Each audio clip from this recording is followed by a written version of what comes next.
Назрань. За окном уже сумерки, а эти ребята только начинают тренировки. До битвы в Назрани меньше недели, и нужно провести ее как можно более продуктивно. Впрочем, тренеры здесь лишние минуты отдыха своим подопечным не дают. Победы можно добиться только при должной подготовке. Понимает это и участник битвы Муса Хамхоев. Состояние нормально, сколько придет. Алхамдулилlah, отлично сейчас. Последние килограммы сейчас гоняем. Сборы в Дагестане были, месяц там были, подготовились, нормально все. Казалось бы, совсем немного времени прошло с тех пор, как турниры «Битва в Назрани» проходили в специализированном зале бокса. Сегодня у спортсменов есть возможность продемонстрировать свои навыки перед многотысячной публикой во Дворце спорта. Чем больше болельщиков, тем выше ответственность, но ребята из бойцовского клуба «РЗ» не робеют перед толпой. Более того, это заставляет готовиться еще усерднее к предстоящему турниру. Задача тренеров – подготовить спортсменов как можно лучше, а цель выиграть бойцы перед собой уже давно поставили.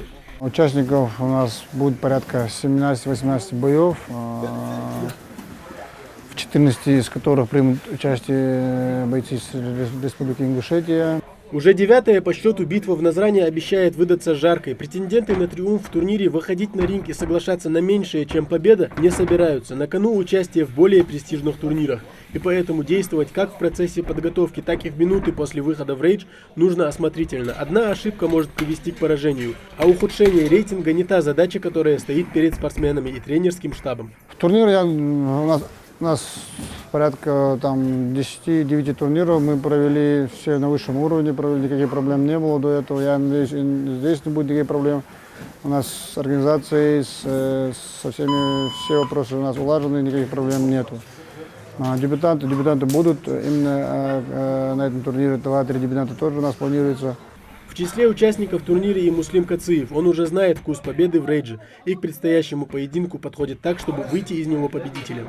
Но загадывать наперед нельзя, поэтому Муслим усиленно тренируется. Во время подготовки я больше делаю акцент на борьбу, так как я сам базовый боксер, поэтому больше делаю акцент на борьбу, чтобы в ринге уже не потеряться.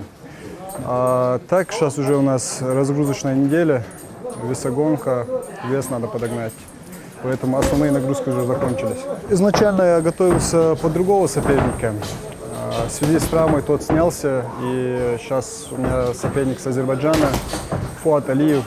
Зрителей ожидают бескомпромиссные поединки, а задача бойцов – подойти к турниру во всеоружии, и пусть победит сильнейший.